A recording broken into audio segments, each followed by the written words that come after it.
Praise Lord. നിങ്ങളെ എല്ലാവരെയും blessed മോർണിംഗിലേക്ക് യേശുക്രിസ്തുവിൻ്റെ നാമത്തിൽ സ്വാഗതം ചെയ്യുന്നു.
പ്രിയരെ, അനുഗ്രഹിക്കപ്പെട്ട ഒരു പ്രഭാതം കൂടെ നമ്മുടെ ജീവിതത്തിൽ അനുവദിച്ച് തന്ന വലിയവനായ ദൈവത്തെ നമുക്ക് ഒരുമിച്ച് ചേർന്ന് നന്ദി പറയാം.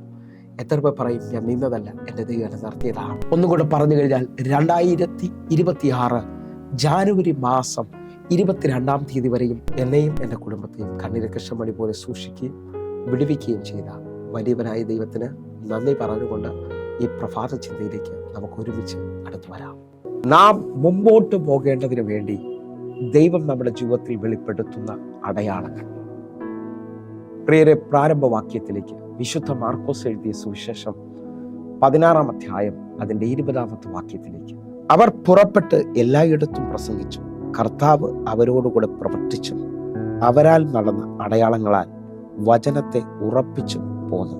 പ്രിയരെ, ഈ പ്രഭാതത്തിൽ ദൈവം നമ്മോട് ഇടപെട്ട അനുഗ്രഹിക്കപ്പെട്ട വചനത്തിനായി നമുക്ക് ഒരുമിച്ച് ചേർന്ന് ദൈവത്തിന് നന്ദി പറയാം. ഈ പ്രഭാതത്തിൽ ദൈവം നമ്മോട് സംസാരിക്കുന്നത്, ദൈവം നമ്മെ മുൻപോട്ട് കൊണ്ടുപോകേണ്ടതിന് വേണ്ടി നമ്മുടെ ജീവിതത്തിൽ ദൈവം ചില അടയാളങ്ങൾ വയ്ക്കുമെന്നുള്ളത്. എന്തിനു വേണ്ടിയാണ് അടയാളങ്ങൾ ഭക്തന് വേണ്ടി വെളിപ്പെടുന്നതെന്ന് ചോദിച്ചാൽ, നമ്മുടെ വിശ്വാസം വർദ്ധിക്കേണ്ടതിന് വേണ്ടിയും നമ്മുടെ കൂടെ ദൈവമുണ്ട് എന്ന് നാം തിരിച്ചറിയേണ്ടതിന് വേണ്ടിയാണ്.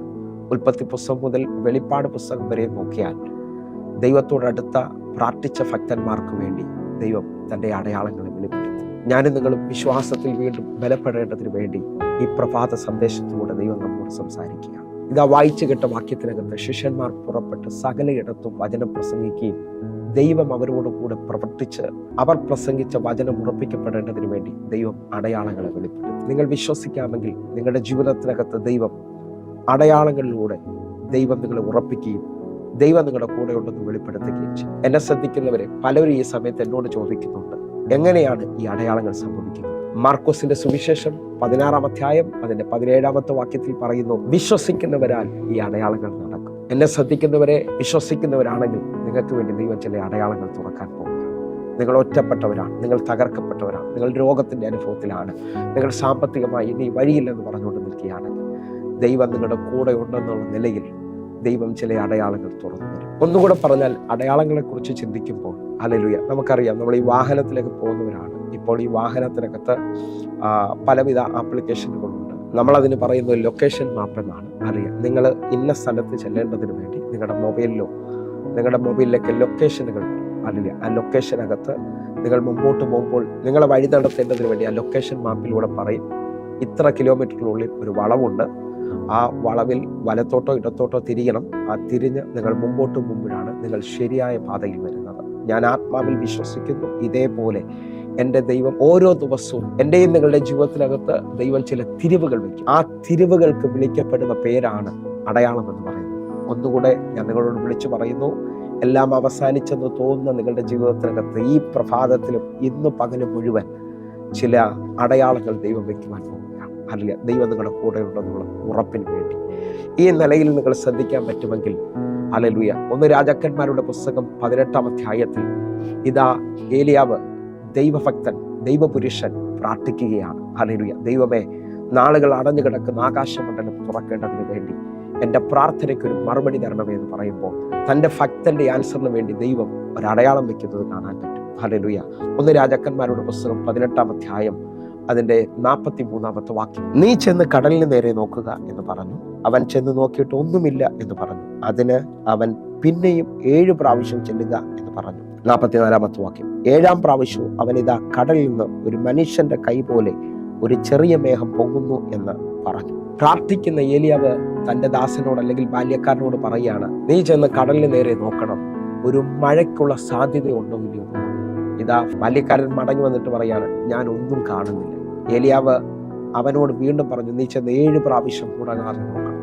7-ാമത്തെ പ്രാവശ്യം നോക്കുമ്പോൾ കൈ പോലൊരു മേഘം പൊങ്ങുന്നത് കാണണം. ഇതിനെയാണ് അടയാളം എന്ന് പറയുന്നത്. നിങ്ങൾ വിശ്വസിക്കാൻ പറ്റുമെങ്കിൽ നിങ്ങളുടെ ജീവിതത്തിനകത്തും ദൈവം ചില അടയാളങ്ങൾ, പ്രാർത്ഥിക്കുന്ന എനിക്കും നിങ്ങൾക്കും വേണ്ടി ദൈവം കൈ പോലെ ചില മേഘങ്ങളെ വെളിപ്പെടുത്താൻ പോകുകയാണ്. ഒന്നുകൂടെ ഞാൻ നിങ്ങളോട് വിളിച്ചു പറഞ്ഞാൽ, നിങ്ങളായിരിക്കുന്ന പട്ടണത്തിൽ ഇന്ന് നിന്ദിക്കപ്പെട്ട അനുഭവത്തിലായിരിക്കാം നിങ്ങൾ എന്നെ കേൾക്കുന്നത്. ഹല്ലേലൂയ. എല്ലാ നിലയിലും വല്ലാത്ത ഭാരത്തിലായിരിക്കാം നിങ്ങൾ കേൾക്കുന്നത്. അങ്ങനെ കേൾക്കുന്നവരോട് ഇന്നത്തെ വചനത്തെ വ്യക്തമായി ഞാൻ വിളിച്ചു പറയുകയാണ്. ഹല്ലേലൂയ. ഇന്നത്തെ വചനം ഞാൻ നിങ്ങൾക്ക് വേണ്ടി ഒരു പ്രോമിസ് വേർഡായിട്ട് തരികയാണ്. 86-ാം സങ്കീർത്തനം അതിന്റെ 17-ാമത്തെ വാക്യം. എന്നെ പകയ്ക്കുന്നവർ കണ്ട് ലജ്ജിക്കേണ്ടതിന് നന്മയ്ക്കായി ഒരടയാളം എനിക്ക് തരണമേ. യഹോവേ, നീ എന്നെ സഹായിച്ച് ആശ്വസിപ്പിച്ചിരിക്കുന്നുവല്ലോ. എന്നെ കേൾക്കുന്ന ഓരോരുത്തരും ഈ വചനത്തെ മുറുകെ പിടിക്കണം. നിങ്ങളൊരു നിന്ദാപാത്രമാകുവാൻ ദൈവം സമ്മതിക്കത്തില്ല. ഹല്ലേലൂയ. നിങ്ങളുടെ ജീവിതത്തിനകത്ത് എന്തെല്ലാം നിലകളിൽ എതിരുണ്ടെങ്കിലും ഈ വചനത്തെ മുറുകെ പിടിച്ചുകൊണ്ട് എന്നെ പകയ്ക്കുന്നവർ കണ്ട് ലജ്ജിക്കേണ്ടതിന് നന്മയ്ക്കായി എനിക്കൊരു അടയാളം. ഹല്ലേലൂയ. എൻ്റെ കൂടെ ദൈവം ഉണ്ടെന്നും, ഹല്ലേലൂയ, ഞാൻ ആ ദേശത്തിൽ ജയം പ്രാപിക്കുമെന്നുള്ള ഉറപ്പാണ് ദൈവം വയ്ക്കുന്ന അടയാളം. ഹല്ലേലൂയ. ആ അടയാളങ്ങൾക്ക് വേണ്ടി നമുക്ക് ഒരുമിച്ച് പ്രഭാതത്തിൽ പ്രാർത്ഥിക്കാം. നമുക്ക് കണ്ണുകൾ അടയ്ക്കാം. ഞങ്ങളെ സ്നേഹിക്കുന്ന ഞങ്ങളുടെ നല്ല ദൈവമേ, പൂർണ്ണ ഹൃദയത്തോടെ ഞങ്ങൾ ഒരുമിച്ച് ചേർന്ന് പ്രാർത്ഥിക്കുന്നു.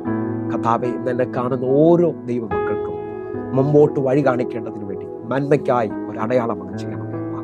ഞങ്ങളുടെ കരം വെളിപ്പെടുന്നതിനായി സ്തോത്രം. ഞങ്ങളുടെ വലിയ കൃപ ഞങ്ങൾക്ക് വേണ്ടി വെളിപ്പെട്ടതിനായി നന്ദി. ഒരുമിച്ച് പ്രാർത്ഥിക്കുന്നു. കേൾക്കണം പിതാവേ. ആമേൻ, ആമേൻ. പ്രിയരെ, ഈ പ്രഭാത സന്ദേശം നിങ്ങൾക്ക് അനുഗ്രഹമാകുന്നുവെങ്കിൽ നമ്മുടെ യൂട്യൂബ് ചാനൽ സബ്സ്ക്രൈബ് ചെയ്യും, അതേപോലെ തന്നെ ഫേസ്ബുക്കിലേക്ക് നിങ്ങൾ ജോയിൻ ചെയ്യണമെന്ന് ഓർപ്പിക്കുന്നു. നിങ്ങൾക്ക് ഈ കാണുന്ന നമ്പറുകളിൽ വിളിച്ച് നിങ്ങളുടെ പ്രാർത്ഥന വിഷയങ്ങൾ അറിയിക്കുവാൻ കഴിയും. എങ്കിൽ എല്ലാ ദിവസവും വൈകിട്ട് 6 മണിക്ക് നമുക്ക് സൂമിൽ ആരാധനയുണ്ട്. നിങ്ങളെ ഞാൻ ക്ഷണിക്കുന്നു. കർത്താവ് നിങ്ങൾക്ക് വേണ്ടി വലുത് ചെയ്യട്ടെ. അടുത്ത ദിവസം കാണുമ്പോഴേക്കും കർത്താവ് നിങ്ങളെ മാനിക്കട്ടെ. God bless you. ആമേൻ.